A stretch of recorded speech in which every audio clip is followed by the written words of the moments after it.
several schools. The WAC. The WAC. Okay. Welcome back to Up Tempo on Sikkim 365 Radio.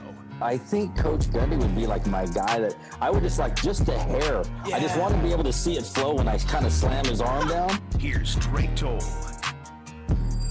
And welcome back into the Petty Clinic Low T Bears Den. Happy Monday, everybody. I said it earlier, I'll say it again.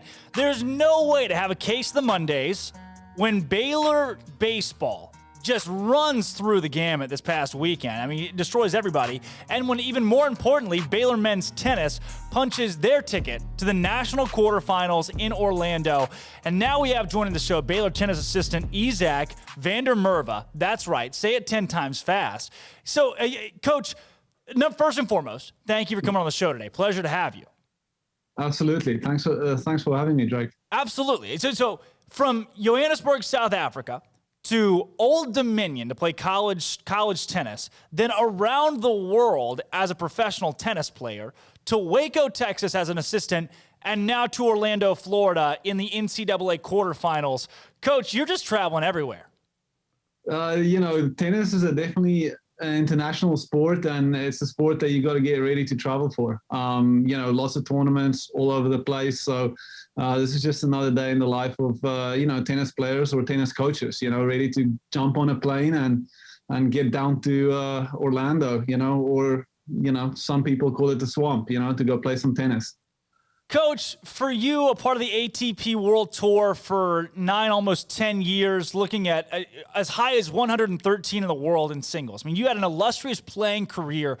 What made you, for those that don't know, what made you decide to coach the sport once you were done playing? After I got done on the professional circuit, I went back to grad school. I always wanted to go back to business school. And, I spent 2 years up at UTD.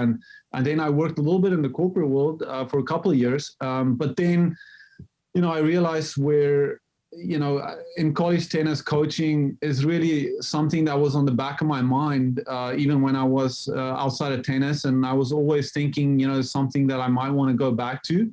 And, after a couple of years away from the sport, after playing, I decided I'm ready to kind of put on my coaching hat and get back into coaching. And, when I was at Old Dominion as a 17-year-old, that was really the platform and the stepping stone for me to go on to the professional tour. And those coaches at Old Dominion, just spent a lot of time with me on the court, helping me grow as a player, as a person, becoming mentally and more physically mature. Did a lot of work there. And I think, I just decided that's what I want to do with my next chapter in my life. And I want to give back to young tennis players that are in those shoes, that want to play high-level tennis, that want to be at the top of college tennis, and then hopefully give themselves a chance to, even go beyond that and maybe go on to the professional tour. And I knew Baylor. It was a powerhouse tennis program, and that's when I got involved here in 2018, and it's been an absolute blast. But, that's kind of, just what my coaches meant to me is kind of the driving factor why I want to be involved with these Baylor Bears and the tennis program here, and be able to give back in that way, Coach, along with that, coming from South Africa originally, all the way to Baylor University as an assistant coach, why Baylor? What has been the draw for you to Baylor? First it's a Christian university, and so it really fits my belief system. So that's first of all a huge plus for me. I wasn't based in Dallas before, so it wasn't too far away from Dallas. That was another positive. But then, over the years, Baylor's built a powerhouse they've been a powerhouse in tennis. When I played college tennis at Old Dominion, we had guys like Benjamin Becker, Benedict Dorst, who were, the top players in college tennis. They won a national championship. So I knew about Baylor way back when I was playing college, and I knew how good this program was. And credit to the coaches that came before us, that built this program, and also the players. Those guys did a phenomenal job, putting Baylor on the map in terms of tennis. And yeah, so there was a lot of things that drew me to Baylor, and it's been awesome. Izak, for you, looking at your career at Baylor, started as a volunteer assistant coach, Then you get the phone call that you'd be promoted to an assistant coach officially on staff. What did that mean to you, that promotion to, work for Baylor University? Yeah, when I first came to Baylor, like you mentioned, I was a volunteer, and that was an interesting dynamic, not knowing if you're going to be here for the next year. But I really wanted to commit, for a couple of years here and get to know the players really well and build that trust between coach and player. And that doesn't happen overnight. I think you need a couple of years to do that. And after year two, it was just kind of an evolving process. And the longer I stayed here, the more I loved it. And the more I loved the relationships that I built with the players and with Michael Woodson as well. And, then, getting the call was a dream come true. It was kind of unexpected, but I was very happy to be able to go full time here at Baylor and even dig in more to kind of put your, put a stake in the ground and say, hey, this is where I want to be for the foreseeable future. And it's been great. The relationships built between the coaches, the staff, the athletic department, the players, it's been wonderful. And that's one of the beauties of college sports and coaching at college sports. You build these relationships with the players over the course of 4 years, and you see them grow, from freshmen to seniors. And now it's going to be, next year will be my 4th year here. So I will see some of those players that started out young and kind of grew up and become, great young men and also phenomenal tennis players. And that's a really rewarding part. That's the rewarding part of being a college coach, I think, just seeing these guys kind of go through different phases, and you can kind of look back and say, hey, you were struggling with something over here and we worked really hard for 6 months, 8 months, and look where you are now, and look at that improvement. And that's a really satisfying process to be in, and also for a coach, like the players gonna help us become better coaches. That's a cool thing about the job. And being assistant, you're gonna be here for the long term, and you can build those relationships and make an impact. I got a text last night, Coach, from the Tennis SID Max that says, you included, everybody that's associated with this tennis team, you represent 10 different countries from around the world with this tennis program. From your perspective, someone being international, growing up in South Africa, now being in the United States, being in Waco, being at Baylor, how have you been able to use that international perspective to help a lot of these guys who come from different countries to play tennis at Baylor? Yeah, I think it's for some cultures, it's a bit of a shock, coming to the US. Things are very different. People are different, in different parts of the world. The language is different. The food is different. There's so many things that are different. And when you first arrive at 17, it's a lot to take in. And then you have academics, and you have tennis, and you have coaches that are kind of on you to perform. And so there's a lot going on with these youngsters. And I just think that the perspective from an international always helps, with guys coming from internationally. And like you mentioned, we have a bunch of different countries being represented on our team.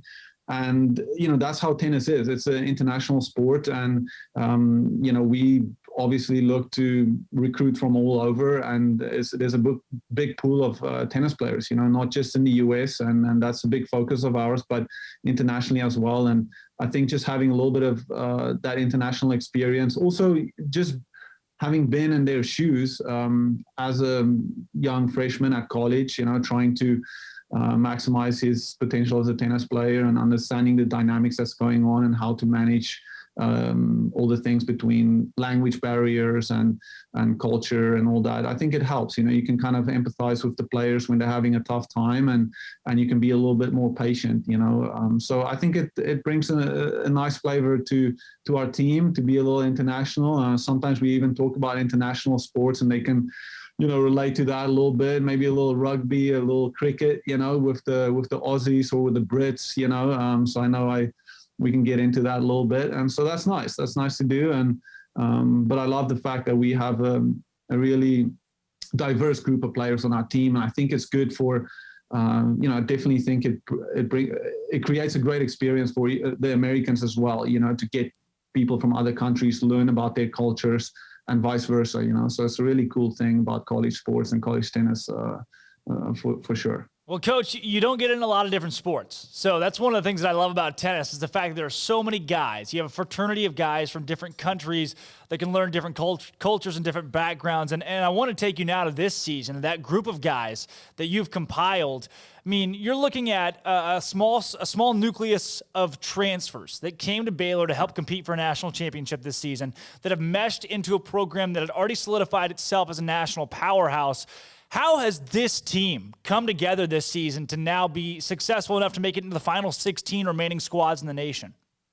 Yeah, no, Dre, that's a great question. And it was a very interesting dynamic that we had. And like you said, we had these grad transfers coming in, but I think credit to the coaching staff and recruiting the players and, learning about the players beforehand and understanding their mindsets and how, selfless these guys are. They are coming in here into a completely different program, and they had to really adapt quickly and kind of buy into the culture. And they did that. They definitely bought into the culture very early on.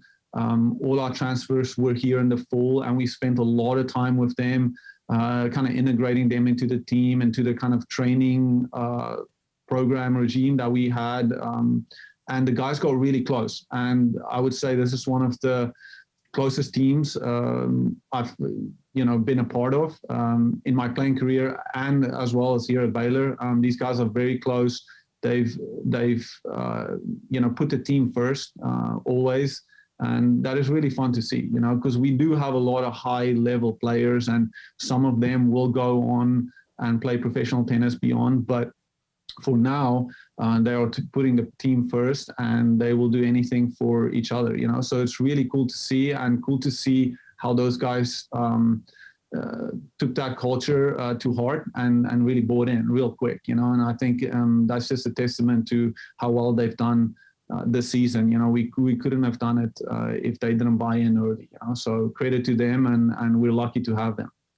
Coach, along with that, not just players, but the staff as well. Coach Michael Woodson now, as of less than a week ago, being named the head coach of the Baylor tennis program, moved from interim to officially the head guy who's going to lead this program. How big is that? What does that mean to you to have Michael Woodson as the head tennis coach here at the university? Yeah, and Drake, I can't be happier to work with Michael. And I told him earlier this season, as we started having some success, and I can't think of a better person to be on this journey with, than Michael and him leading the squad, and me being a part of that. I mean, I'm very, very grateful. We spent, when I was a volunteer, Michael was the assistant for those 2 years, and we worked very closely together. And I think that's where we built up the trust in each other, and also the skills we bring to the table. I think we complement each other really well. And Michael, for being a young coach, he's very experienced. He's been coaching for a long time, and just brings a lot to the table in all aspects, on the court, on the coaching. When we get into the X's and O's, he's phenomenal. But then also just managing the program. And, this first year, I think he's done a phenomenal job. And I'm sure the rest of Baylor knows that as well. And we won't go into all the details, but he's done a great, great job. And the guys are super comfortable and very happy that he's going to stick around for the long term, as am I, So I can't be happier to work with Michael, and I see great things for this program under his reign here, So very, very cool that announcement was made before we kicked off the NCAA tournament. I think it set the tone for us and for the team, and we're ready to kind of go to war for him. Wow. Izak, with that, Coach Woodson, this team, everything put together, ranked 15th at one point in time this season. I mean, not a lot of folks in the nation had pegged Baylor to, whether it be a host school or pegged Baylor to be a national championship contender. The talk just wasn't really there. No one was confident in how this roster would come together. Fast forward, number one team in the country in the ITA rankings, number 2 overall going into the postseason, and now going into this past weekend. it's all really, it seems like it's all come together compared to where this season started. Yeah, we talk about it in the locker room, about the controllables and uncontrollables. And honestly, we never doubted 1 minute how good this team can be, and each of these guys in the locker room never doubted the guy next to them, So we've put our heads down, the 15 rank, when that came out at the beginning of the season, that kind of motivated us, that really motivated us to go and prove them wrong, but we knew that we didn't need to make a big deal out of that because, our rackets will do the talking on the court. And the guys worked really hard. And we are not surprised at where we're at, and we got still some work to do. We want to, prove the ITA wrong in terms of, that seeding, and we're going to work really hard to get that, So a couple more matches and, we'll be there. Coach, with the this past weekend, hosting the first and second rounds of the NCAA tournament, obviously the pressure's on. It's win or go home, win or stay home, I should say. And you get Corpus Christi in round one, who is a fantastic team. They played really well through their conference. Not only that, you get Oregon, who's a national brand, in round two. Take me through this past weekend where you guys punched a ticket to Orlando. Yeah, not an easy weekend. We had a lot of wind on Saturday when we played Corpus Christi. And as anybody that's been to Corpus Christi knows, that's a windy place, So these guys were really comfortable in those conditions.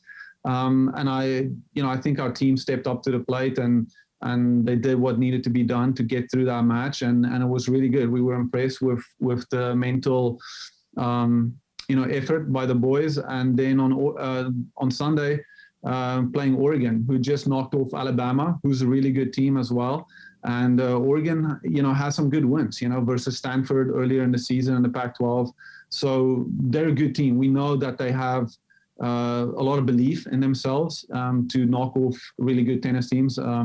Stanford's a good team. And so we came up and started really fast in that match. We won the doubles point. So that kind of set the tone for us. And, then we had a bit of a weather situation midway through the singles. So we were up 1-0 and, there was a lightning strike during the match and we had to take a break for about 45 minutes and then they moved the match indoors. And usually that favors the team that's behind. We had a lot of momentum at that time on a lot of courts. And, that would have probably favored Oregon a little bit, but the guys were ready for it. They came out at the indoors and they started quick and they put their foot down and they played like the home team and the higher seed, and I'm very impressed because those are the kind of things that will happen in the postseason. Rain will happen in Florida and then you'll have to move indoors or, tricky things happen. And I think the way the guys responded to it, how they came out was very, very good to see. And I think that's a testament to the maturity on our team and the belief that they have in their games, So I was very impressed and we're happy to get through that weekend. Could have been a lot tougher. We made it easy on ourselves by just taking care of our business and controlling what we can control. So very impressed with the guys and looking forward to getting to Orlando and starting to feel the conditions, feel the heat, humidity, and get ready for tough matches down there. Getting ready for the swamp, Coach. I know round one, you've got a full circle. Number 2 team in the country now for Baylor. You're facing the number 15 team in the nation, right where these guys started, where the Baylor team started out this season. Got Ole Miss coming up on the docket. I know it's still, you found that out about less than 24 hours ago, but any early analysis on what to expect in round one? Ole Miss, SEC school, we haven't played them since I've been here at Baylor. So not very familiar with their players, but, we have all the data and we go through their results and do the usual nitty gritty, for preparation, and we'll get some scouts going. But for the most part, it's going to be about our preparation and, how well we can prepare for that match and then just kind of believe in ourselves. And I think if the Baylor Bears, come out and play their best tennis, it's going to be really tough to stop us, but we're going to have to prepare well and just get ready for a tough match, because none of these matches from now on is going to be easy. I mean, guys are going to really dig deep and just be unwilling to lose, so to speak. So we're looking forward to a tough one, and we will just kind of focus on ourselves and see what Mississippi has, and we'll bring our best on Monday. Coach, last question here for you. I mean, you've competed on the national scale as an individual in professional tennis. And then as a coach, you've seen some really great teams already here at Baylor, and you've played for great teams at Old Dominion. What does it take? What is it going to take for this team to make a run at a national championship this season? Yeah, Drake, that's a good question. There's so few teams that actually have the privilege to lift the trophy at the end of the season. In the history of tennis, there's only a handful of universities that have accomplished that, Baylor being one of them. I think, honestly, it's gonna take a huge effort. It's gonna take guys, playing for each other.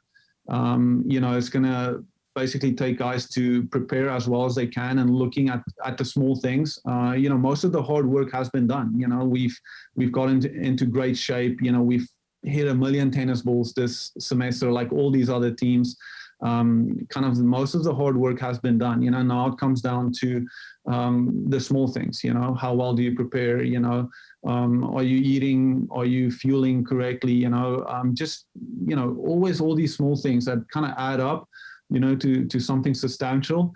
And then at the end of the day, I think the team that's going to be the closest, that's willing to go the extra mile on the court when things get tough, I think that's going to be the big deciding factor in this NCAA tournament. I see a lot of parity around, with the teams. It's really tough to pick a winner, so it's going to come down to guys really competing, just out-competing each other, in the biggest moments, in the pressure moments. There's always like these 30-minute spans in these college tennis matches. Although you have 6 matches going on at the same time, there's usually a 30-minute period where the match hinges, it's like kind of like a tipping point.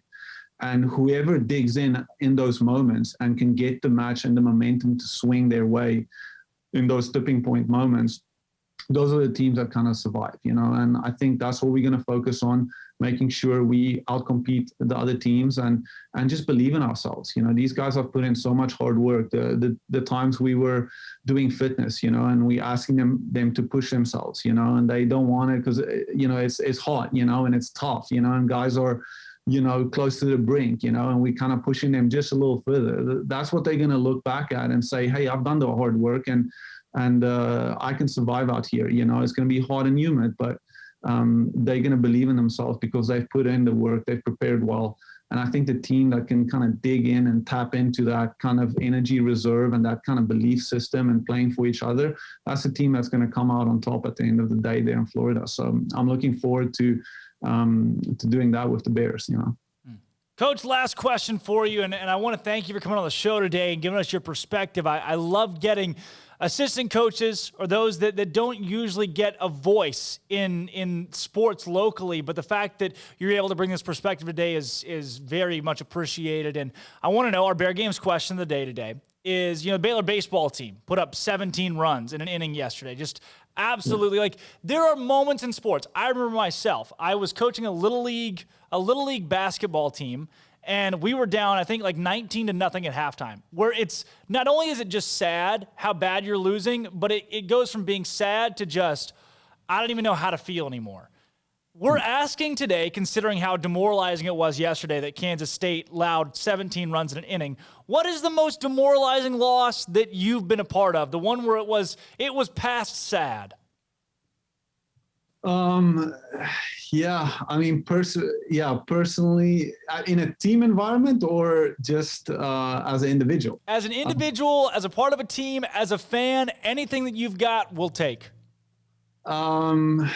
Yeah, I mean, I played Davis Cup for South Africa once, big stage, and I went down pretty convincingly against top 10 player in the world, and I had some injuries that I was dealing with and things, but that was pretty demoralizing. I mean, I felt like, nothing I could do out there is working, and the scoreline was pretty one-sided and very one-sided, to be honest. But yeah, I mean, I think playing Davis Cup against Croatia, that was the country we played against, and yeah, tough day for me on the tennis court. But the good thing is I turned it around, and my next Davis Cup tie, I did really well, and it didn't affect me. I kind of put it behind me. But yeah, I do remember that day in 2011. It was a pretty tough day for me, and went down, hard, and couldn't contribute to the team. So that was kind of a tough one. But sometimes that happens, and you just got to live with it and move on to the next one. It's always going to be a next match, so. There you go. Hey, you're very far removed. You're very far removed from that, and now on the cusp of possibly a national championship. So I'm glad to see that you made it out. Coach Izak, thanks so much for joining the show today. Like I said, it's been an absolute pleasure. Thanks a lot, Drake. Thanks for having me, and Sick 'em Bears. I love it. Izak van der Merwe joining the show, Baylor men's tennis, talking about their trek to the postseason and continue postseason play. When we come back from this break, also breaking news, Tim Tebow has signed a one-year contract as a tight end with the Jaguars. So Tim Tebow is going to play for Urban Meyer as a Jaguar in the NFL. Tim Tebow back to the league. That breaking from Ian Rappaport. When we come back,